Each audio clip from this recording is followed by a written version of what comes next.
One of the world's deadliest snipers has left Canada to fight in the Ukraine. Oh, In Ukraine. My apology. I have to help, he says. Canadian sniper. He says they were happy to have us. Well, this is the thing. Zelensky's been going on record saying, hey, you want to fight? You down with this cause? We'll have you. Just get over here. We'll set you up. We'll work with you. This is such a badass story. Whoa! Oh, really?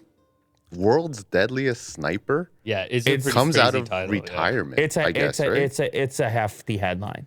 It's like the longest confirmed kill a couple years back. Same Canadian sniper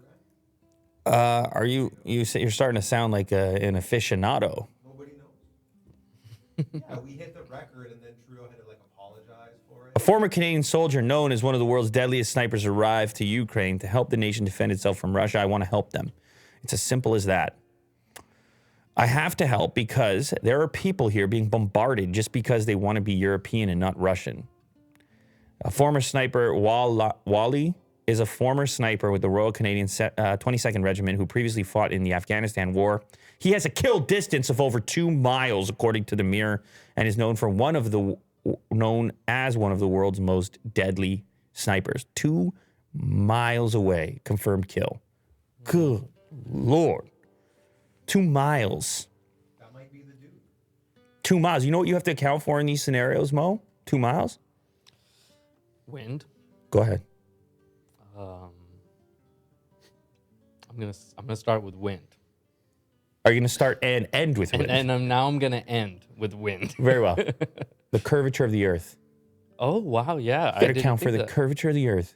2 miles. Unless you wanted the earth is flat guys. I don't think this sniper is.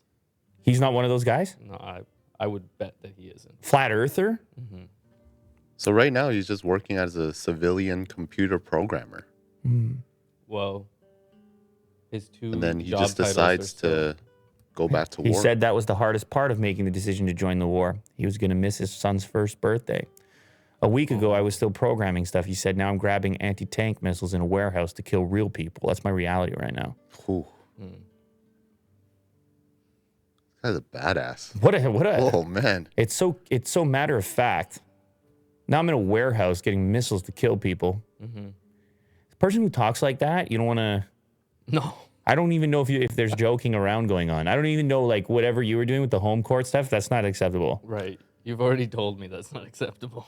No, I'm saying to him it's uneasy. To me it was. Oh right. Yeah, I was goofing with you. To him. Oh well. Hey, Will. Hey, Will, you having a good time today?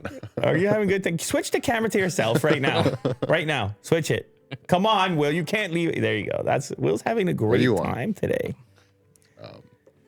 I'm glad that you're having a great time today. Yeah, this guy's not taking any crap. No. I know, because you've said badass like 4 times so far. Yeah, this guy reminds me of John Wick. Okay, scroll down a little bit further. Let's see if there's anything else we need to know about him. No, this is just more information on the invasion. Yeah, okay. I'm sure we'll hear more about it.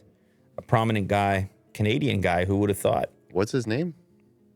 Wali.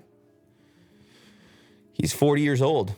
Yeah, I don't know if it says his full name anywhere, but I want to help. It's as simple as that. He only identified as Wally. I don't know. Maybe it's a code name or something. Yeah. Or a partial or a nickname or something along these lines. But you're right, man. It's nutty stuff. Good luck. Be safe. Yeah, well, with the 1-year-old son, he didn't have to do this. He felt he had to do this.